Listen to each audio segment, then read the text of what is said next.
Olá, turma. Boa noite, tudo bem? Vamos lá, né, para mais um dia da nossa leitura, mais um tempo, né, aqui com o Senhor, com a palavra. E eu tenho certeza que o Espírito Santo vai ministrar muito as nossas vidas, em nome de Jesus. Vamos orar? Entregar esse momento para o Senhor e pedir para que o Espírito Santo realmente venha nos guiar, né, nessa leitura, nos fazer entender o texto. Jesus, muito obrigada, Pai, por essa noite, muito obrigada por essa semana. Hoje já é sexta-feira, Pai, dia 14 de outubro. Nós praticamente já chegamos no meio desse mês de outubro, Pai, e nós te agradecemos pelo que o Senhor já tem feito durante esse mês na nossa vida, Pai. Muito obrigado por essa semana que nós passamos de trabalho, de tantas atividades, Senhor, no nosso dia a dia, e em todas elas nós podemos ter certeza que o Senhor está conosco, porque a Tua palavra diz isso, que o Senhor estaria conosco todos os dias. É a Tua palavra que nos afirma e nos confirma, Senhor, a Tua presença o tempo todo conosco. E nós temos essa consciência, Pai, nós temos essa convicção e por isso todo o tempo estamos sempre conversando com o Senhor, estamos sempre falando contigo, estamos sempre em comunhão com o Teu Espírito para que nós possamos receber direção cada dia mais, Senhor, na nossa vida. Obrigada, Deus, pela palavra que nós temos guardado no nosso coração. Obrigada, Jesus, pela nossa mente está sendo cada dia mais, Senhor, de pouquinho em pouquinho, sendo transformada pela Tua palavra, renovando, Senhor, a nossa mentalidade na Tua palavra, Jesus, limpando de todo sofisma, de toda fortaleza que Satanás muitas vezes tenta criar na nossa mente, Senhor, com tantos argumentos, com tantas mentiras. Mas nós queremos te agradecer, Jesus, porque até aqui, até esse dia, o Senhor tem nos feito, Senhor, meditar na Tua palavra, ler a Tua palavra, compreender aquilo que o Senhor tem dito para nós e colocar em prática no nosso dia a dia, um pouquinho cada dia mais.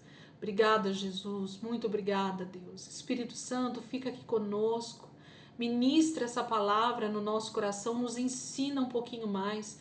É isso que nós pedimos, Senhor, e agradecemos porque cremos que o Senhor é poderoso para fazer, Senhor, isso nas nossas vidas. Em nome de Jesus. Amém? Vamos lá? A gente começa hoje com uma parábola, a parábola dos trabalhadores na vinha. Mateus capítulo 20, a partir do versículo 1 até o versículo 16. Mateus capítulo 20, versículo 1 ao 16. Diz assim: Pois o reino dos céus é como um proprietário que saiu de manhã cedo para contratar trabalhadores para a sua vinha. Ele combinou pagar-lhes 1 denário pelo dia e mandou-os para a sua vinha. Por volta das 9 horas da manhã, ele saiu e viu outros que estavam desocupados na praça e lhes disse: Vão também trabalhar na vinha, e eu lhes pagarei o que for justo. E eles foram. Saindo outra vez por volta do meio-dia e das 3 horas da tarde, fez a mesma coisa. Saindo por volta das 5 horas da tarde, encontrou ainda outros que estavam desocupados e lhes perguntou: Por que vocês estiveram aqui desocupados o dia todo? Por que ninguém nos contratou? Responderam eles. Ele lhes disse: Vão vocês também trabalhar na vinha. Ao cair da tarde, o dono da vinha disse a seu administrador: Chame os trabalhadores e pague-lhes o salário, começando com os últimos contratados e terminando nos primeiros. Vieram os trabalhadores contratados por volta das 5 horas da tarde, e cada um recebeu 1 denário. Quando vieram os que tinham sido contratados primeiro, esperavam receber mais, mas cada um deles também recebeu 1 denário. Quando o receberam, começaram a se queixar do proprietário da vinha, dizendo-lhes: Estes homens contratados por último trabalharam apenas 1 hora, e o Senhor os igualou a nós, que suportamos o peso do trabalho e o calor do dia. Mas ele respondeu a um deles: Amigo, não estou sendo injusto com você. Você não concordou em trabalhar por 1 denário? Receba o que é seu e vá. Eu quero dar ao que foi contratado por último o mesmo que lhe dei. Não tenho o direito de fazer o que quero com o meu dinheiro? Ou você está com inveja porque sou generoso? Assim os últimos serão primeiros e os primeiros serão últimos. Gente, essa parábola, ela de tão contraditória com a nossa cultura, com a nossa forma de pensar hoje, ela chega a ser loucura para alguns, né? Passa a ser muitas vezes loucura para alguns, porque o que Jesus está nos contando aqui através dessa parábola? O reino de Deus, o reino dos céus, ele é comparado, então ele está fazendo um paralelo para nós, mais uma vez, com algo físico e com algo espiritual. Jesus está dizendo que da mesma forma que esse homem, esse proprietário, né, de uma vinha, sai de manhã, logo bem cedo, por volta das 6 da manhã, ou até antes que isso, o sol nasce e ele sai na rua contratando funcionários para trabalhar na sua vinha. E ele então promete um denário, né, um dia de salário para esses homens. Esse um denário podia ser R$100, R$1.000, não importa quanto seja. Ele promete e contrata essas pessoas e elas concordam em trabalhar durante aquele dia por um denário. E ele então manda essas pessoas para a vinha trabalhar. Mas durante o dia, aproximadamente aqui de 3 em 3 horas, a Bíblia fala que esse homem sai novamente e contrata mais trabalhadores, ok? E no final do dia, quando chega 1 hora antes do final do dia do expediente, que provavelmente era às 18 horas, ele ainda contrata mais alguns às 17 horas. E na hora de pagar o salário para todos esses trabalhadores, desde da primeira hora até o da última hora, ali às 17 horas, ele paga o mesmo salário. E diz a palavra que os primeiros contratados, um deles reclama por que ele recebe o mesmo salário daquele que só trabalhou 1 hora. E Jesus então vira para ele e diz: amigo, você não concordou trabalhar por um denário? Então Jesus questiona, Jesus nos conta que esse dono da vinha, esse dono do dinheiro, da propriedade, ele está sendo generoso com todos os trabalhadores, independente do tempo em que essa pessoa trabalhou na sua vinha. E, gente, esse paralelo é perfeito para nós a respeito das coisas de Deus. Você imagine uma pessoa que está já com uma idade aí de 100 anos, ok? E ela aceitou Jesus aos 10 anos de idade, aos 12 anos de idade. E desde então ela vem trabalhando para o Senhor, né? Indo para a igreja, ganhando almas para Jesus, trabalhando na obra de Deus, sendo missionário, trabalhando no louvor ou trabalhando em qualquer área do reino de Deus, ok? Essa pessoa então já está há aproximadamente 88 anos trabalhando para Deus, ok? Só que vem eu ou qualquer outra pessoa, vamos citar outra pessoa, porque eu já tenho 26 anos que estou no evangelho, vamos citar uma pessoa que acabou de aceitar Jesus ontem, e ela então está há apenas um dia, uma semana, um mês, um ano, trabalhando para o Senhor, e Jesus volta. Quando acaba o dia aqui, a representação é a volta de Cristo. E então o dono da vinha, né, o proprietário da vinha vai pagar o salário, né? Vai dar a recompensa pelo trabalho. E tanto a pessoa que aceitou Jesus há um dia, há uma semana, há um ano, ou para mim que tenho 26 anos, ou para a pessoa que já está há 88 anos trabalhando para o Senhor, o salário, a nossa recompensa vai ser a mesma. E aí você pode me dizer, então, Jesus está nos mostrando que pode haver algumas pessoas que dentro desse sistema religioso, então, achem isso injusto. E Deus jamais vai ser injusto.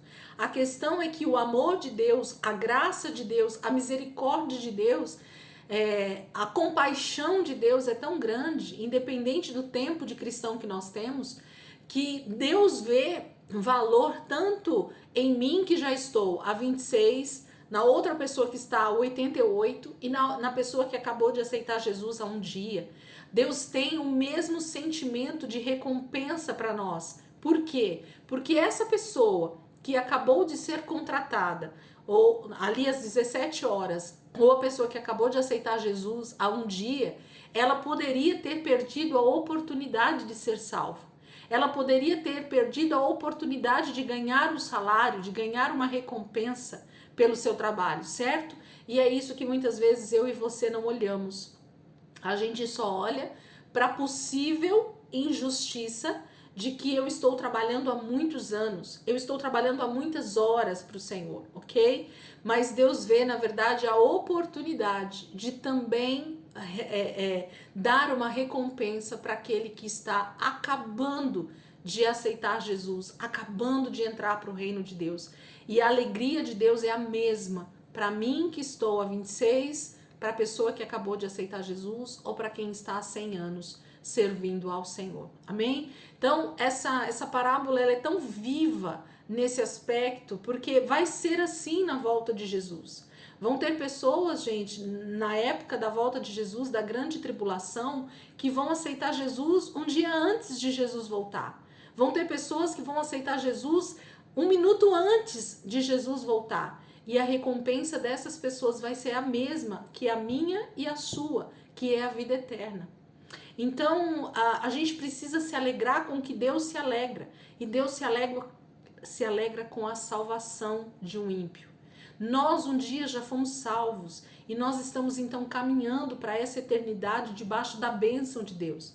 Será que você é tão egoísta, né, a ponto de não permitir que Deus seja generoso e consiga alcançar, e consiga salvar, e consiga recompensar pessoas que estão perdidas nesse mundo? Até o último momento Deus deseja salvar. É isso que Jesus está contando através dessa parábola. E existem tantas outras coisas que a gente poderia falar sobre isso. Vamos continuar? Cristo prediz a sua crucificação. Ele começa a falar sobre isso nesse momento ainda mais intensamente. Mateus capítulo 20, versículo 17, 18 e 19. Enquanto estava subindo para Jerusalém, Jesus chamou em particular os 12 discípulos e lhes disse: Estamos subindo para Jerusalém, e o Filho do Homem será entregue aos chefes dos sacerdotes e aos mestres da lei. Eles o condenarão à morte e o entregarão aos gentios para que zombem dele, o açoitem e o crucifiquem. No terceiro dia, ele ressuscitará. Marcos capítulo 10, versículo 32, 33 e 34. Eles estavam subindo para Jerusalém e Jesus ia à frente. Os discípulos estavam admirados, enquanto os que seguiam estavam com medo. Novamente, ele chamou à parte os 12 e lhes disse o que haveria de acontecer. Estamos subindo para Jerusalém e o Filho do Homem será entregue aos chefes dos sacerdotes e aos mestres da lei. Eles o condenarão à morte e o entregarão aos gentios, que zombarão dele, cuspirão nele, o açoitarão e o matarão. 3 dias depois, ele ressuscitará.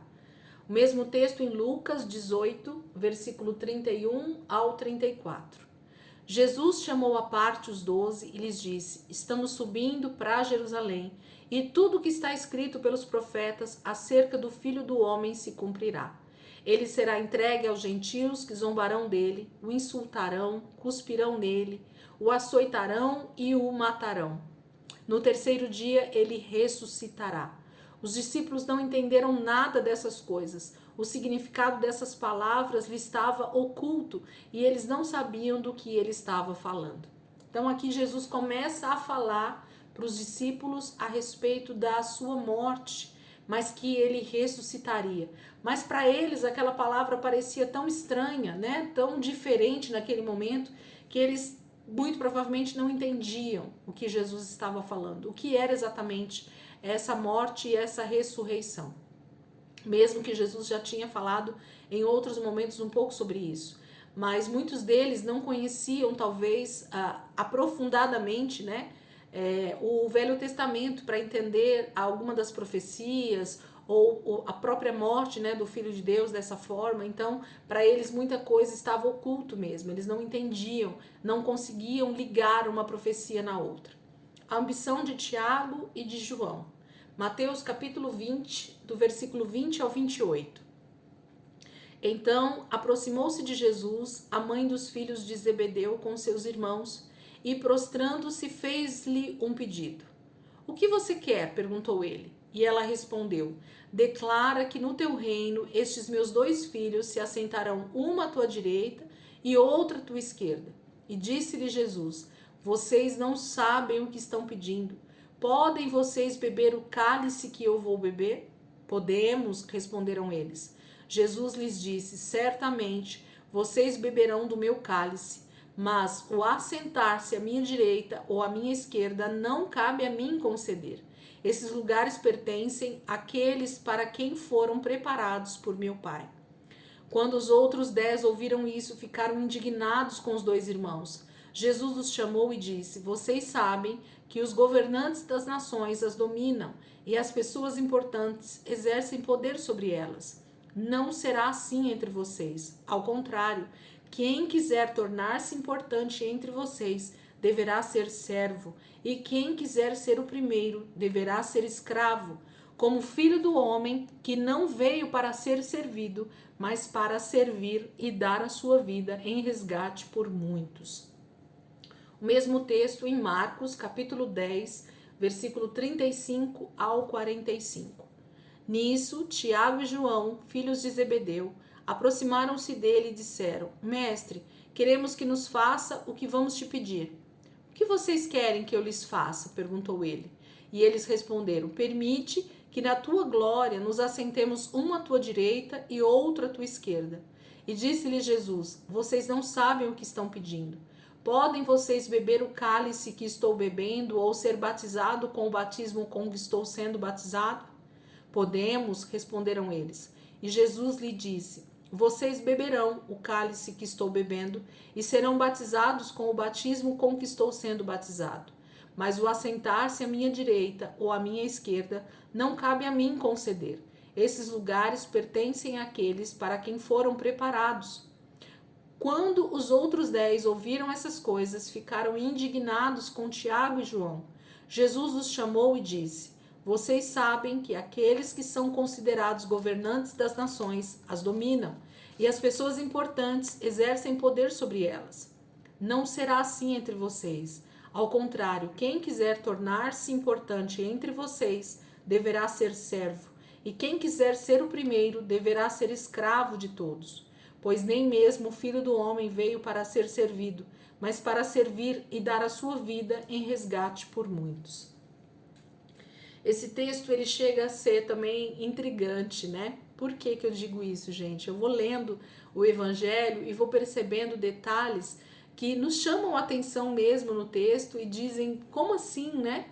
Esses discípulos estão andando com Jesus já há quase 3 anos e meio, o seguem e eles começam a perceber então que Jesus tem uma posição privilegiada no reino de Deus, ele é o próprio Filho de Deus. Pedro já havia dito: tu és o Cristo, Filho do Deus vivo. Jesus já tinha dito em alguns momentos que ele era o Filho de Deus, mas que era para eles guardarem isso com eles. E eles começam a perceber que vai haver um reino que vai se estabelecer através de Jesus. O reino de Deus está próximo. Jesus começou a ensinar para eles sobre essa palavra. E esses 2 irmãos, filhos de Zebedeu, Tiago e João, eles então decidem fazer um pedido para Jesus. Mateus diz que foi a mãe deles, né, que pediu isso. Marcos já diz que foi eles mesmos que pediram. Então nós não vamos saber, mas o pedido foi feito. Se pela mãe ou se por eles, o pedido foi feito. E qual foi o pedido? Que no reino de Deus, no reino de Cristo, no seu reino, eles pudessem se assentar, um à sua direita e outro à sua esquerda. O que denota isso para nós? O que demonstra isso para nós? Eles queriam uma posição de honra, de poder estar o mais próximo possível de Jesus no seu reinado. Então eles queriam ser grandes príncipes, né, no reinado de Jesus. Eles queriam poder ter lugares de destaque, eles queriam poder estar bem pertinho de Jesus quando ele se sentasse para governar toda a terra, para que o reino de Deus estivesse sendo governado por eles também. E Jesus então pergunta para eles se eles podem, né, passar por aquilo que ele vai passar. Por quê? Porque na verdade querer reinar, gente, querer uma posição de destaque é fácil. Agora querer passar pela renúncia, pela cruz, pela morte e pela humilhação que Jesus iria passar a partir de então, Com certeza esses homens não queriam, com certeza a mãe deles não queria isso para eles, ok? Então querer a parte boa é natural de todo ser humano. Querer a parte difícil nem sempre é o desejo de todos, né? Entender o propósito que Deus está fazendo. E Jesus diz que esses lugares de destaque no reino de Deus, eles já tinham pessoas preparadas para isso. Jesus não fala nomes, Jesus não fala quem seriam essas pessoas, mas Jesus fala que existe sim lugares específicos que vão ser de pessoas específicas que o Pai assim determinou. Então, Deus já tem, gente, todos os cargos de confiança ou de liderança ou de autoridade para ser estabelecido no reino de Deus. Quando Jesus voltar e estabelecer o seu trono no Monte Sião e começar a reinar a partir dali, Deus tem um propósito específico para cada pessoa que esteve no seu momento oportuno ou esteve dentro do propósito de Deus. Nós sabemos, a palavra nos diz sobre galardão, a Bíblia nos fala sobre lugares de destaque, sim, no reino milenar.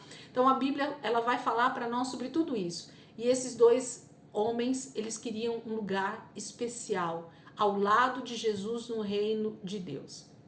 Mas Jesus diz, infelizmente, essa parte não me é concedida.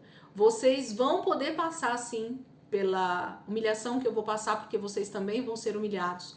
Vocês também vão ser perseguidos. Muitos de vocês vão ser mortos por causa do evangelho. Mas infelizmente o lugar que vocês estão me pedindo não tem a ver comigo, tem a ver com meu Pai. Ele sabe a recompensa e o lugar de cada um no reino milenar, no reino de Deus, na eternidade, ok? Então Jesus não pode dizer, mas eu vou dizer mais, que essa palavra, ela pode estar querendo nos mostrar algo que eu consigo enxergar isso, mas talvez seja uma interpretação minha diante do texto que eu estou lendo.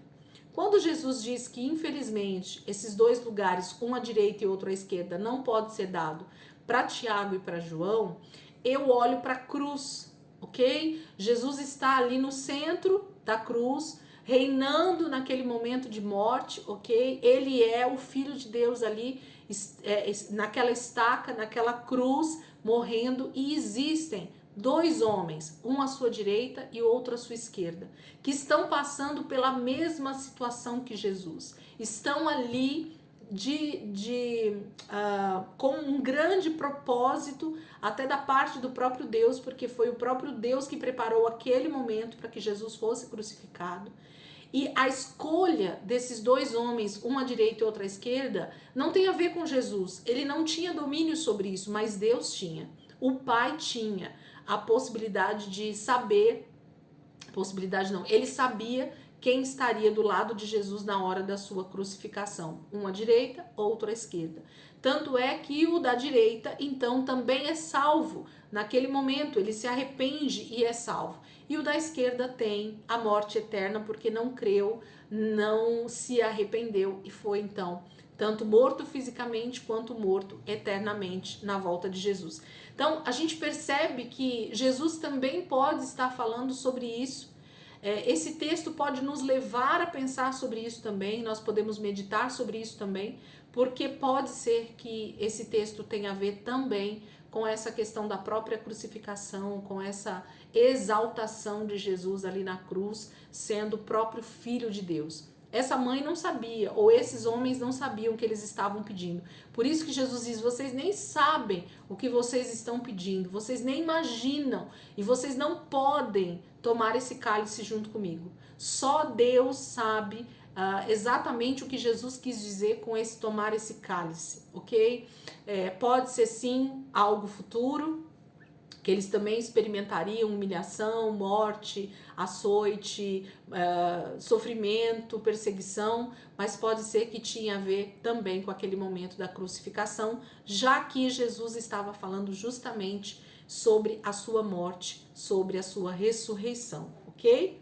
Então fica aí para nós meditarmos e sempre buscarmos em Deus que o Espírito Santo nos ensine, né, sobre esses textos. O cego Bartimeu e um amigo são curados. Vamos ver Mateus capítulo 20, versículo 29 ao 34. Diz assim: Ao saírem de Jericó, uma grande multidão seguiu Jesus.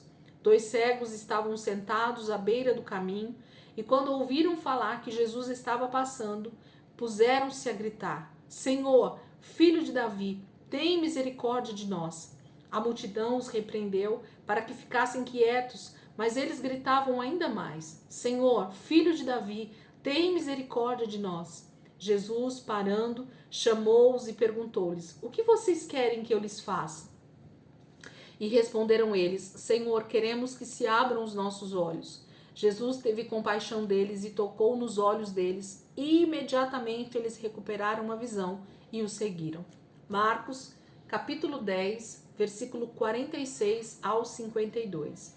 Então chegaram a Jericó, quando Jesus e seus discípulos, juntamente com uma grande multidão, estavam saindo da cidade. O filho de Timeu, Bartimeu, que era cego, estava sentado à beira do caminho pedindo esmolas. Quando ouviu que era Jesus de Nazaré, começou a gritar: Jesus, filho de Davi, tem misericórdia de mim. Muitos o repreendiam para que ficasse quieto, mas ele gritava ainda mais: Filho de Davi, tem misericórdia de mim. E Jesus parou e disse: Chamem-no. E chamaram o cego.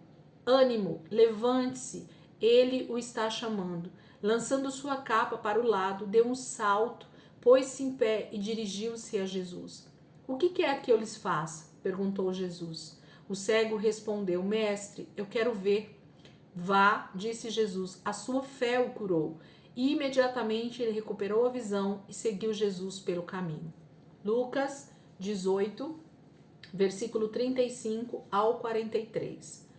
Ao aproximar-se Jesus de Jericó, um homem cego estava sentado à beira do caminho, pedindo esmolas. Quando ouviu a multidão passando, ele perguntou o que estava acontecendo e disseram-lhe: Jesus de Nazaré está passando. Então ele se pôs a gritar: Jesus, filho de Davi, tem misericórdia de mim. Os que iam adiante o repreendiam para que ficasse quieto, mas ele gritava ainda mais: Filho de Davi, tem misericórdia de mim. E Jesus parou e ordenou que o homem lhe fosse trazido. Quando ele chegou perto, Jesus perguntou-lhe: O que você quer que eu lhe faça? Senhor, eu quero ver, respondeu ele. E Jesus lhe disse: Recupere a visão, a sua fé o curou. Imediatamente ele recuperou a visão e seguia Jesus, glorificando a Deus. Quando todo o povo viu isso, deu louvores a Deus. Esse texto sobre o cego Bartimeu é muito também ministrado, muito pregado nas igrejas, né? É um texto bem conhecido da grande maioria e fala então desse homem chamado Timeu, né? Porque a palavra Bartimeu significa Bar, que é filho de Timeu, né? Então esse rapaz, ele era filho de um homem chamado Timeu. Então o nome do cego não é descrito no texto, mas fala que ele era filho de Timeu, o Bartimeu, filho de Timeu, ok? E no texto de Mateus fala de um amigo que também é curado, né? Nós lemos agora, mas no texto de Marcos e de Lucas só cita a cura de Bartimeu, do filho de Timeu. Então não fala desse outro amigo. E fala que então Bartimeu, esse filho de Timeu, ele começa a gritar insistentemente porque sabe que Jesus está passando próximo dele ali na estrada e ele sabe que esse Jesus, ele pode curá-lo. Gente, desde o início da leitura aqui dos evangelhos, eu tenho dito uma coisa para vocês. O que move o milagre de Deus é a minha fé sobre quem é Jesus. Então, não é Jesus que se move em meu favor simplesmente para me curar. Não, porque com certeza existiam muitos cegos naquela região. Existiam muitos cegos naquela época, ok? Mas a palavra diz que foram pessoas específicas que foram curadas. Lógico que tiveram muito mais curas do que o próprio texto bíblico traz para nós. A Bíblia fala num versículo que os milagres de Jesus, o que Jesus fez durante o seu ministério, não teriam livros suficientes para escrever tudo que Jesus fez. Então nós sabemos que foram muito mais milagres do que estão descritos nesses textos que os evangelistas guardaram, colocaram aqui para nós. Mas também nós sabemos que Jesus não curou todos os cegos que existiam em Israel naquela época. Por quê? Porque na verdade a cura, a restauração, a salvação, o milagre depende do quanto eu sei quem é Jesus, do quanto a minha fé é então movida em crer no milagre sobre a minha vida. Então tem a ver comigo, não tem a ver com Jesus, tem a ver com o quanto eu estou disposto a entender e a compreender e a buscar essa cura, essa restauração para minha vida. E só conhecendo quem é Jesus é que eu posso dizer isso. Por que eu posso dizer isso para vocês? Porque Bartimeu, esse cego, o filho de Timeu, ele grita exatamente como deveria gritar: filho de Davi, tem misericórdia de mim, ou tem compaixão de mim, né? Então ele sabia quem era Jesus. Ele era a descendência de Davi, aquele que estaria reinando no seu tempo e na eternidade. Então ele sabia de quem ele estava, para quem ele estava chamando, para quem ele estava pedindo. E provavelmente esse cego tinha ouvido falar dos tantos de milagre, né, do tanto de milagres que Jesus tinha operado ali na região. E ele dizia: uma hora eu vou ter um encontro com esse Jesus. Uma hora eu vou ter a oportunidade de ser tocado por ele. Uma hora ele vai estar diante de mim e eu vou poder ser curado por ele. Então uma fé foi sendo gerada no coração desse filho de Timeu, e ele então pôde ser curado no momento em que Jesus passa por ele. Que nós não percamos a oportunidade de sermos curados quando Jesus estiver conosco. Que a nossa cura se estabeleça no momento que você estiver em comunhão, em relacionamento com Deus, e com certeza o Senhor tem prazer em fazer isso conosco, não tenha dúvidas disso. A conversão de Zaqueu, outro homem. Lucas capítulo 19, a partir do versículo 1 até o versículo 10. Lucas 19, do 1 ao 10. Jesus entrou em Jericó e atravessava a cidade. Havia ali um homem rico chamado Zaqueu, chefe dos publicanos. Ele queria ver quem era Jesus, mas sendo de pequena estatura, não o conseguia, por causa da multidão. Assim correu adiante e subiu numa figueira brava para vê-lo, pois Jesus ia passar por ali. Quando Jesus chegou àquele lugar, olhou para cima e lhe disse: Zaqueu, desça depressa, quero ficar em sua casa hoje. Então ele desceu rapidamente e o recebeu com alegria. Todo o povo viu isso e começou a se queixar. Ele se hospedou na casa de um pecador. Mas Zaqueu levantou-se e disse ao Senhor: Olha, Senhor, estou dando a metade dos meus bens aos pobres, e se de alguém extorquir alguma coisa, devolverei 4 vezes mais. Jesus lhe disse: Hoje houve salvação nesta casa, porque este homem também é filho de Abraão, pois o Filho do Homem veio buscar e salvar o que estava perdido. Gente, que texto é esse? Eu falo que a palavra de Deus ela é tão viva, tão eficaz, tão poderosa para ministrar as nossas vidas, que há uma alegria no meu coração nesse momento, porque quando a gente chega num texto desse e consegue ver Jesus mostrando para nós a diferença das pessoas diante dele, a diferença de como eu recebo a palavra de Deus, a diferença de como a palavra de Deus ela realmente cria raízes no meu coração para me fazer crer o quão pecador eu sou, o quanto eu preciso de Jesus. O que eu quero dizer com isso? Gente, vocês lembram esses dias atrás que a gente leu o texto sobre o jovem rico? Deixa eu voltar aqui para falar para vocês. Se vocês não lembram, vocês voltem e leiam novamente esse texto para que vocês entendam o que eu estou falando. Deixa eu ver se eu consigo achar aqui. Deixa eu ver se eu acho o texto exatamente. Foi esses dias atrás que nós lemos.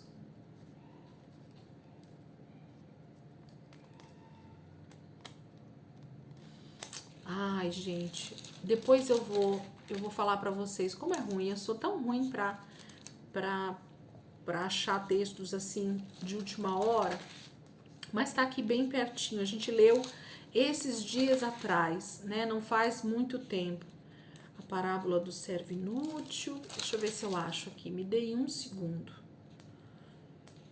Questão do divórcio. Jesus, ao jovem rico. Mateus 19, do versículo 16 até o versículo 30. Vai falar sobre a questão do rico, né, entrar no reino de Deus, o quanto é difícil, porque esse jovem, ele era um judeu, nós conversamos sobre isso, só que quando Jesus pede para ele vender todos os seus bens e entregar aos pobres, o que ele faz, gente? Ele se vira e vai embora e deixa Jesus e não deseja de verdade a vida eterna. E olha o que Zaqueu faz nesse texto, é o contrário. Jesus não pediu nada para Zaqueu, gente. Jesus não falou nada com Zaqueu sobre o seu pecado, mas Zaqueu mesmo, diante do próprio Cristo, diante do próprio Deus encarnado, ele sabe o quão pecador ele é e ele sabe exatamente o que ele precisa se livrar, qual é o ídolo, qual é o Deus que ele tem adorado até esse momento e que é o Deus errado, é o Deus Mamon, é o Deus dinheiro. E aqui ele diz para o Senhor, olha, versículo 8. Mas Zaqueu levantou-se e disse ao Senhor, olha, Senhor, estou dando a metade dos meus bens aos pobres, e se de alguém extorquir alguma coisa, devolverei 4 vezes mais. E Jesus lhe disse, hoje houve salvação nesta casa, porque este homem também é filho de Abraão, pois o Filho do Homem veio buscar e salvar o que estava perdido. O jovem rico foi embora, perdendo a sua oportunidade de ser salvo, de ser resgatado por Jesus, em abandonar o Deus dinheiro e adorar o único e poderoso Deus sobre as nossas vidas. O jovem rico desperdiçou a oportunidade de salvação. Zaqueu, o contrário disso, aproveitou essa rica oportunidade de ter o Deus Todo-Poderoso sobre a sua vida e ser salvo e abandonar os ídolos, a idolatria, o dinheiro, as riquezas materiais e ter o Cristo do Deus vivo como Deus sobre a tua vida. Zaqueu sabia que Deus era poderoso para suprir todas as suas necessidades a partir desse momento. Ele não ia precisar mais simplesmente trabalhar insistentemente para ganhar muito dinheiro, porque o principal tesouro agora estava diante dele, o Deus Todo-Poderoso, o próprio Cristo, o Deus encarnado, estava dando a oportunidade de Zaqueu ser salvo. E Jesus diz com a sua própria boca, hoje houve salvação nesta casa. Será que nós temos condições de receber essa palavra de Jesus? De que verdadeiramente nós temos adorado o único e suficiente Salvador da nossa vida? Ou será que ainda nós temos deuses escondidos dentro de nós e que se nós formos diante de Jesus e Jesus nos confrontar, nós iremos abandonar os deuses que nós temos seguido e seguir somente a Jesus? Ou nós vamos, infelizmente, preferir os nossos deuses, principalmente o Deus dinheiro, e abandonar o Senhor? Então, essa passagem, ela casa, né, perfeitamente com aquilo que Jesus fala com o rico. Não que isso tenha a ver, ou até pode ter, Deus é quem sabe, né? Mas que a passagem fala exatamente sobre o rico, o jovem rico, e sobre o Zaqueu é a mesma coisa. Zaqueu, diante da salvação, abandona o Deus Mamon, o dinheiro, vende e dá, né, os seus bens, a metade dos seus bens aos pobres. O jovem rico, quando se vê na necessidade de vender os seus bens e dar aos pobres, abandona Jesus. Um abraça a salvação, o outro larga a possível salvação. Vamos para a parábola das minas. Lucas 19, versículo 11 ao 28, é o nosso último texto de hoje. Estando eles a ouvi-lo, Jesus passou a contar-lhes uma parábola, porque estava perto de Jerusalém e o povo pensava que o reino de Deus ia se manifestar de imediato. E ele disse: um homem de nobre nascimento foi para uma terra distante para ser coroado rei e depois voltar. Então chamou 10 dos seus servos e lhe deu 10 minas. E disse ele: façam esse dinheiro render até a minha volta. Mas os seus súditos o odiavam e por isso enviaram uma delegação para lhe dizer: não queremos que este homem seja nosso rei. Contudo, ele foi feito rei e voltou. Então mandou chamar os servos a quem dera o dinheiro, a fim de saber quanto tinham lucrado. O primeiro veio e disse: Senhor, a tua mina rendeu outras 10. Muito bem, meu servo, muito bem, meu bom servo, respondeu o seu senhor. Por ter sido confiável no pouco, governe sobre 10 cidades. O segundo veio e disse: Senhor, a tua mina rendeu 5 vezes mais. O seu senhor respondeu: também você encarregue-se de 5 cidades. Então veio outro servo e disse: Senhor, aqui está a tua mina. Eu a conservei guardada num pedaço de pano. Tive medo, porque és um homem severo. Tiras o que não puseste e colhes o que não semeaste. O seu senhor respondeu: eu o julgarei pelas suas próprias palavras, servo mau. Você sabia que sou homem severo, que tiro o que não pus e colho o que não semeei. Então por que não confiou meu dinheiro ao banco? Assim, quando eu voltasse, o receberia com juros. E disse aos que estavam ali: tomem dele a sua mina e deem-na ao que tem 10. Senhor, disseram, ele já tem 10. E ele respondeu: eu lhes digo que a quem tem, mais será dado, mas a quem não tem, até o que tiver lhe será tirado. E aqueles inimigos meus, que não queriam que eu reinasse sobre eles, tragam-nos aqui e matem-nos na minha frente. Depois de dizer isso, Jesus foi adiante, subindo para Jerusalém. Palavra dura, hein, gente? Que palavra dura de Jesus sobre essa parábola das minas, né? Essa parábola fala de um senhor, de um homem, né, que foi para uma terra longínqua para ser coroado rei, e ele chega para os seus servos e entrega minas, eu posso dizer de ouro, ou minas, né, não sei, tesouros, e fala para esses servos para eles cuidarem muito bem dessas minas, que quando ele voltasse, ele ia então querer que eles tivessem feito o dinheiro render, né? Porque ele ia precisar desse dinheiro já rendido na volta. E a palavra fala que os súditos, né, as pessoas que esse rei iria ser rei sobre eles, não gostavam dele, não queria ele de rei sobre eles. Então, já que ele tinha ido embora, que ele pudesse ficar por lá mesmo e nem voltar. Mas a palavra de Deus diz que esse rei então volta, coroado, rei sobre toda aquela terra. E quando ele chega, ele chama os seus servos e quer então de volta as minas multiplicadas. E os 2 primeiros servos fazem a multiplicação disso, mas o terceiro entrega exatamente aquilo que o seu senhor, né, que o rei tinha dado para ele desde o início.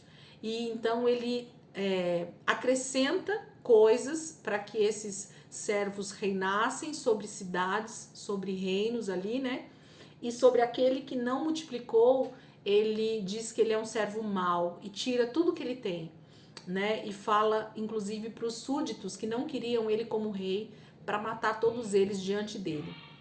Jesus, gente, se esse texto não fala sobre a volta de Jesus, então não sei do que fala.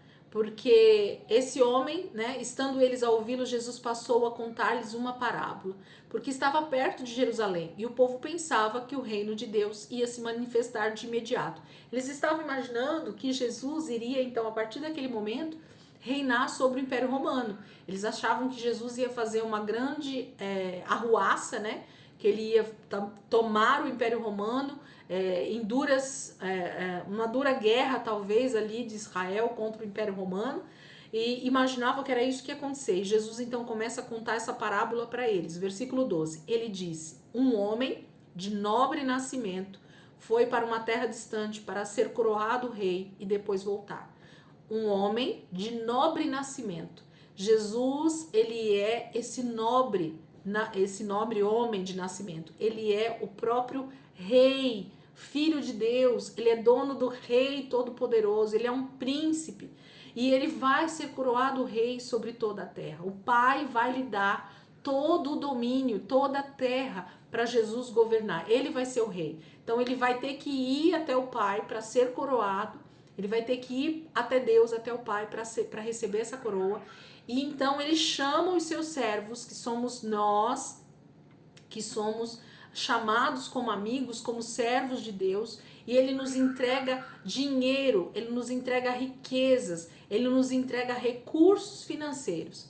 E nós aqui, como bons mordomos, como bons servos de Deus, nós devemos fazer daquilo que Deus nos entregou nas nossas mãos uma administração poderosa, uma administração sábia, sabendo que aquele que nos entregou esse recurso, essa condição financeira, essa riqueza, ele vai nos cobrar de que maneira nós administramos aquilo que ele nos entregou. E se na volta dele como rei, ele nos perguntar e nós formos infiéis com aquilo que ele tem nos entregado de recurso, de dinheiro mesmo, ele vai requerer isso de nós. Então, essa parábola fala justamente sobre pessoas que Deus tem investido dinheiro, riquezas mesmo, financeiras, e que essas pessoas deveriam administrar muito bem todos os recursos que Deus tem entregue nas suas mãos. Por quê? Porque Deus é quem está dando essa riqueza, esse dinheiro nas mãos dessas pessoas para que eles administrem muito bem até a sua volta. E muitas pessoas têm agido como esses servos fiéis e têm multiplicado aquilo que Deus tem colocado nas suas mãos e vai receber uma recompensa de governo também no reino de Jesus. Mas muitos vão ser achados como esse servo infiel, que não fizeram nada, que não multiplicaram nada, que simplesmente veem Deus como alguém carrasco e que Deus vai vir e que vai requerer dele algo que ele tinha que ter trabalhado, mas ele não quis trabalhar, e ele vai entregar para Deus exatamente aquilo que Deus colocou nas suas mãos ou até menos. E Jesus diz que esses servos infiéis serão então mortos junto com todos os ímpios, junto com todos aqueles que não merecem estar com o Senhor no seu reino. Então é disso que essa parábola está falando da volta de Jesus e de como ele vai requerer aqueles recursos financeiros que ele tem colocado nas mãos de muitas pessoas nessa terra. Muitos homens e mulheres de Deus, Deus tem dado o privilégio de ter recursos financeiros, de ter dinheiro, riquezas, para que essa pessoa administre muito bem para o reino. Mas tem pessoas que, infelizmente, não têm sabido administrar os recursos que Deus tem colocado nas suas mãos, tem gasto de forma irresponsável, não tem feito nada para multiplicar isso que Deus tem colocado, não tem feito esse recurso realmente ir para o lugar devido, e eles vão ter que dar conta disso na volta de Jesus, na volta desse rei. Ele vai ter que dar conta. E esses súditos que foram mortos é justamente as pessoas que estão na terra e que não querem Jesus como rei sobre a vida delas, mas ele vai voltar e vai se tornar rei. E aqueles que não querem ser governados por Jesus serão mortos diante dele.